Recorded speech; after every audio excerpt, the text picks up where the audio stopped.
네, 이번 과목은요. 2라고 되어 있으면 두 번째 과목이기도 하지만 세 번째 과목이기도 합니다. 야, 말도 안 되는 소리 하지 마라. 근데 말되게 하겠습니다. 이건 뭐냐고 뭐 지금 산업안전 기사에서는 두 번째 과목이 될 거고요.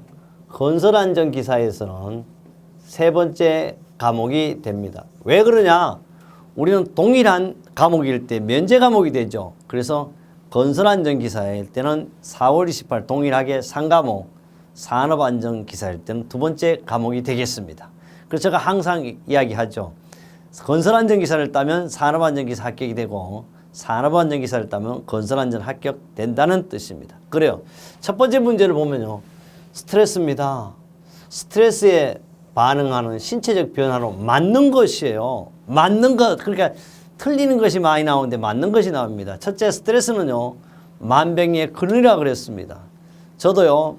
스트레스를 받지 않으려고 엄청 애를 쓰고 있습니다. 어느 날요. 집사부 일체인간 TV를 봤습니다. 법륜 스님이요. 우리 아이들한테 거기 집사부 일체에 나오는 4명의 아이들한테 이런 얘기를 했습니다. 법보라 그러더라 이렇게 말을 하는 걸. 법보는요. 그분이 뭔 얘기했냐 하면 첫째, 법보 중에서도 겸손하라는 얘기했습니다. 겸손이요. 비굴하게 손바닥 비우는 게 아닙니다.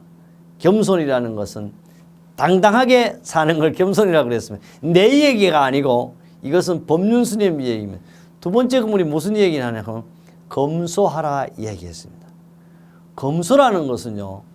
떨어진 옷 입고 2,000원짜리 국수 먹고 이렇게 하는 게 검소가 아닌 것을 해서 자기 수준에 맞게 사는 것을 검소라 그랬습니다. 예를 들어요.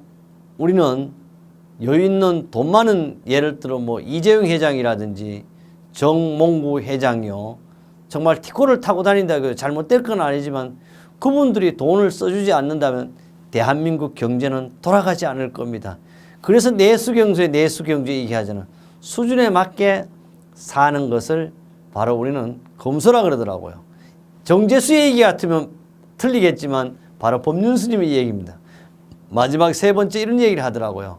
화를 내지 말자. 화가 바로 우리말이지만 스트레스 아닙니다. 그래서 우리도 스트레스를 받지 말아야 돼요. 스트레스를 받으니까 뭐가 돼? 화병이 걸립니다. 그래서 화병이 걸리는 거예요. 그래서요. 히포크라테스 선서에 보면 모든 병은요. 자연으로 치유된다 그랬습니다. 치유가 됩니다. 그러나 자연의 치유가 안 되니까 어떻습니까? 아프면 우리가 뭘 먹어요? 약을 먹습니다.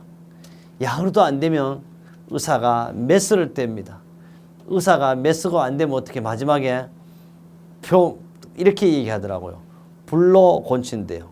그러나 불로도 안 되면 어떻게 합병으로 사망을 합니다. 그래서 우리는 스트레스를 받지 말아요. 스트레스 변화가 뭐 어떤 변화가 일어나 이런 변화가 일어나면 첫째 혈소판이나 혈액에 대한 인자가 혈액응고 혈소판의 인자가 증가한다 그랬어요. 혈소판 혈액응고가 증가하면 얼마나 좋겠어요. 감소합니다. 그래서 답은 1번이 벌써 나왔습니다. 더 많은 산소를 얻기 위해 호흡이 느려지고요. 중요한 장기인 뇌, 심장, 근육으로 가는 혈류가 감소합니다. 상황 판단과 빠른 행동 대응을 위해 감각기관은 점점 둔감해 주는 것이 바로 우리 스트레스에 대한 신체적 변화가 되겠습니다. 그래서 답은 1번이고요. 이 내용 우리 교재 2-90쪽에 합격 날개 은행 문제에 나와 있고요. 또 여기 3-90쪽이 되겠죠. 건설 안전기사래요. 그 다음에 22번째입니다. 엄청 많이 나오는 문제. 결함수 분석. 다른 말로 하면 FTA 기법이 되겠죠. FTA 기법이 틀린 것은 해서 FTA 기법은 탑다운 형식이에요. 맨날 시험이 여기 잘 나와서 왜? 버텀업 밑에서 위로 가는 게 아니고 아래에서 위에서 아래로 오는 겁니다. 그래서 요거는 맞는 말이에요. 특징으로 볼 수 없는 것. 특정 사상에 대한 모든 해석도 가능합니다. 역시 정량적 해석이 불가능이 아니죠. 가능합니다. 그래서 답을 보였어요. 그래서 우리 문제는요. 어떻게 해야 된다? 정독해야 됩니다. 눈으로 잘 봐야 돼. 다독도 해야 되지만 답 보면 뭐가 보인다? 답이 보입니다. 논리 기호로 당연히 사용한 해석도 가능한 것이다. 이게 바로 FTA 특징으로서 우리 교재 3-94 또는 2-94에 나와 있고요. 2017년 5월 7일 날 또 2017년 8월 26일 날 또 출제가 된 문제입니다. 세 번째 문제를 보도록 하겠습니다.